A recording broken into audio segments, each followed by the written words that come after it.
morning, good afternoon, and good night. This is Marv Fox Jr., and this is Become the Podcast. How do you become anything? You dream, you declare, and you commit, and success is your next breath. So, as you've probably figured out, there's no music. So this one will be acapulco or acapella. You just have to listen to my smooth DJ in the midnight hour voice. So I'm channeling the spirit of my father and becoming DJ Marvin D for you guys, all depending on what time you listen to me. So today the name of this one is called The Benefits of Arrogance. And this is a concept that my mother hates. This is one of my concepts that my mother hates. And rightfully so. We've all known arrogance to be a negative term or a negative characteristic, but I look at it a little different.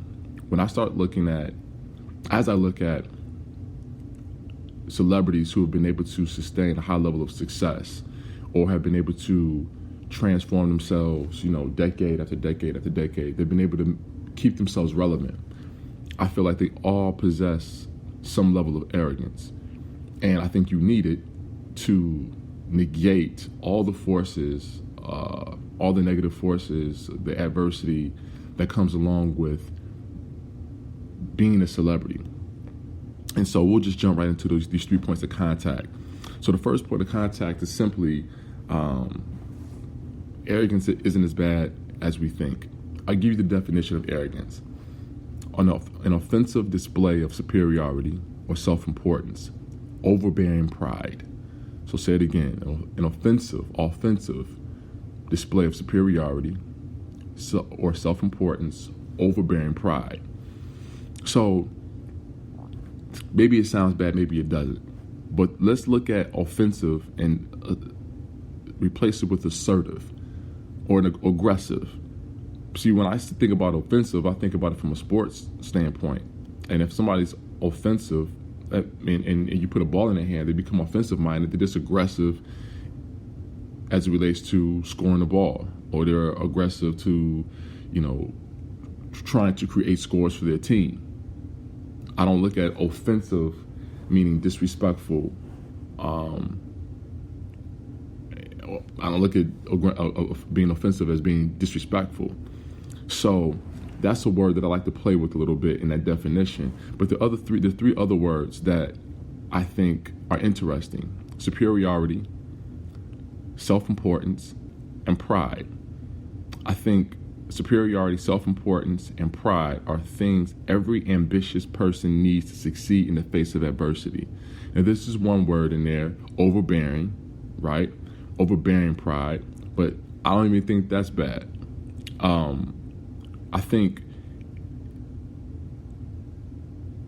everybody who's in a position of power, management, leadership wishes that people would take their jobs seriously, regardless if it's a big job or it's a small job.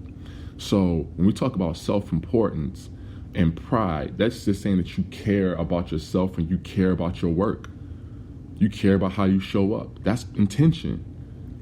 So if I'm in a leadership position and I give somebody a low-level job and they have a high level of self-importance and pride, and they go about their job, this small job, feeling as though it was highly important to the collective effort, then I'm going to be interested in that person, and I'm going to be looking to see if that person would benefit, or if we would benefit from giving this person more responsibility, giving this person more opportunity, giving this person possibly more compensation to do a bigger job because of the pride and the self-importance that they invest in a small or low-level job.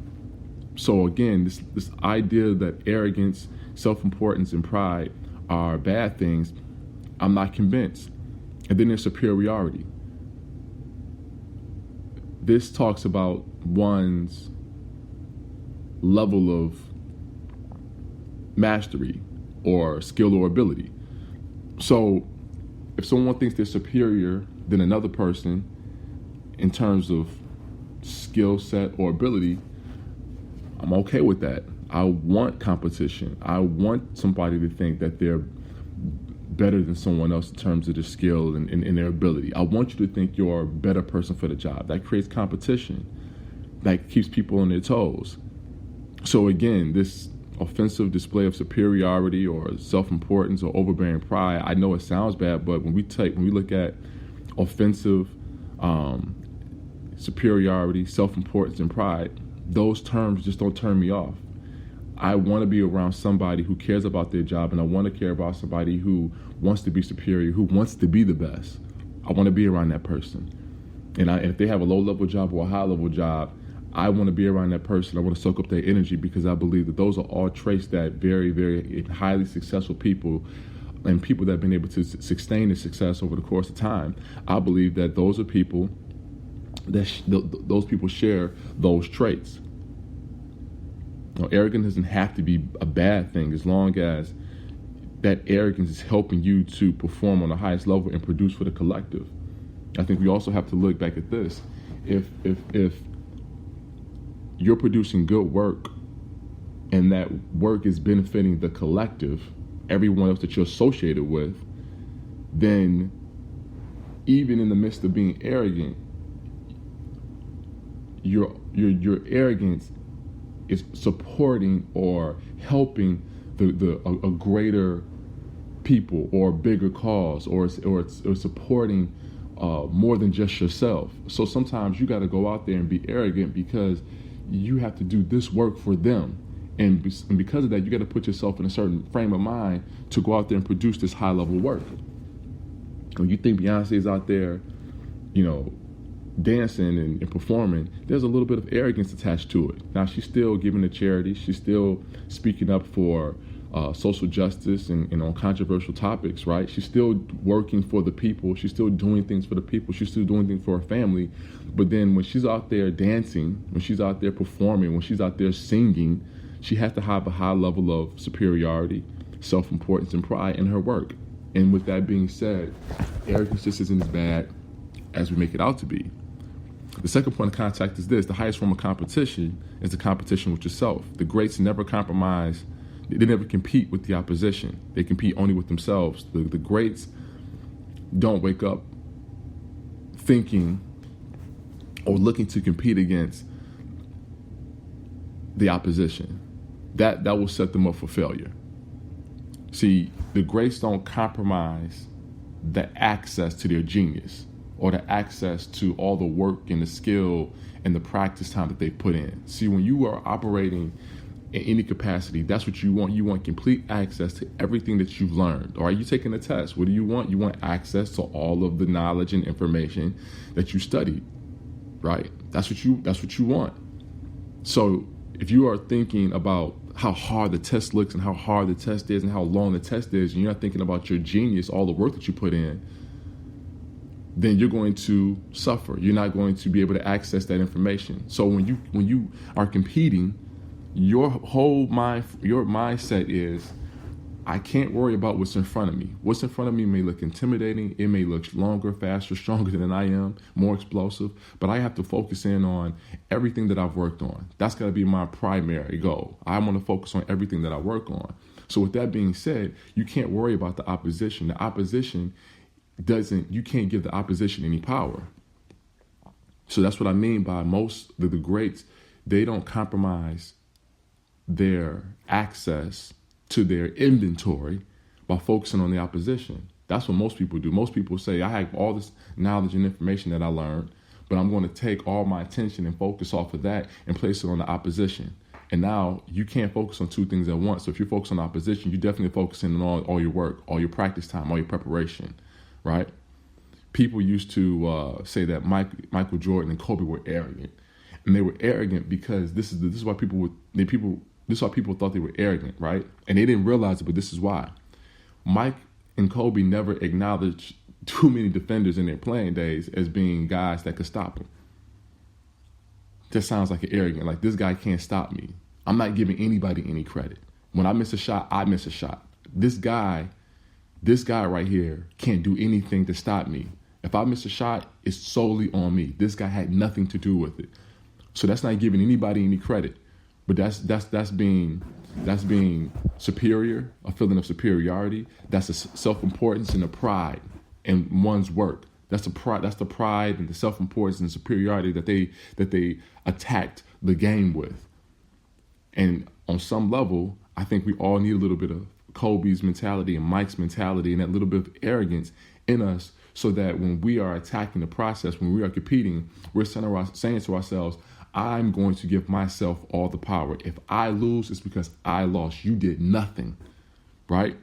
And at some point there's a way in which we come down to earth and we are humble, right? In defeat, we're humble in other ways.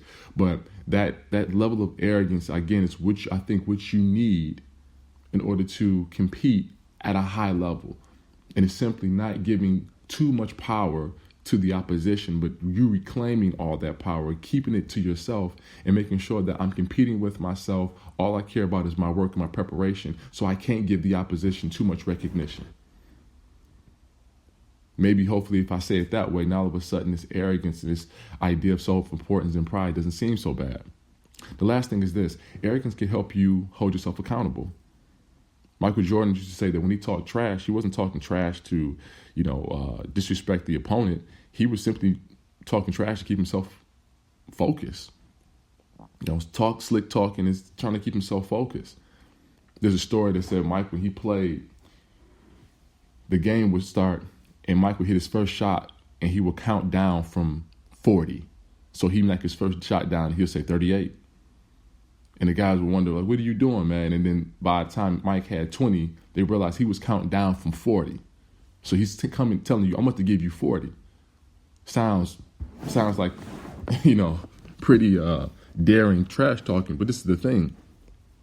If he's talking slick, if he's talking that slick and he's telling you you're going to give him 40, best believe he's got to run the lane hard, get the easy buckets in transition. He's got to hit the offensive glass from time to time and get some easy buckets that way.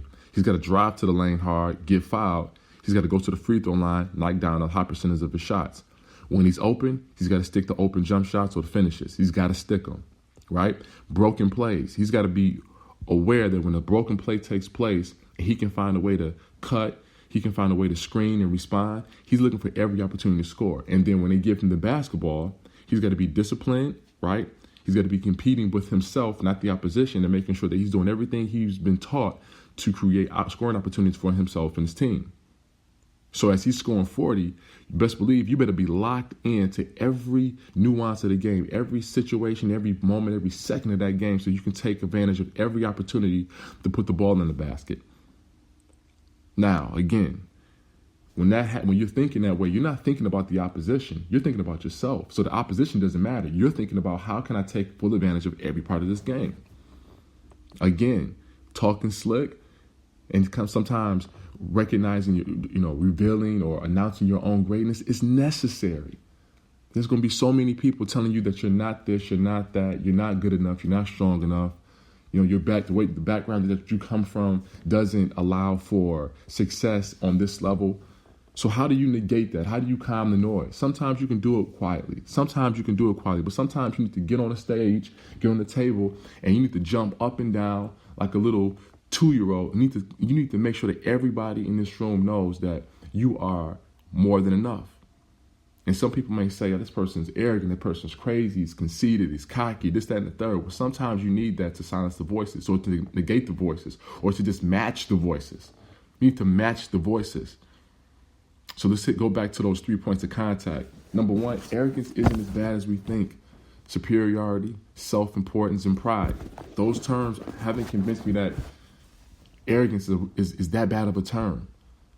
The second point of contact, stop competing with the opposition. The opposition only compete with themselves, right? Look past the opposition and give all yourself the power in terms of wins and losses. And the last point of contact is arrogance can sometimes help you hold yourself accountable. If you're talking, you better be backing it up. So the main thing is, and the caveat is, you better be working incredibly hard, right? And you better make sure that when you work for them. You work for your family. You work for the people that you support.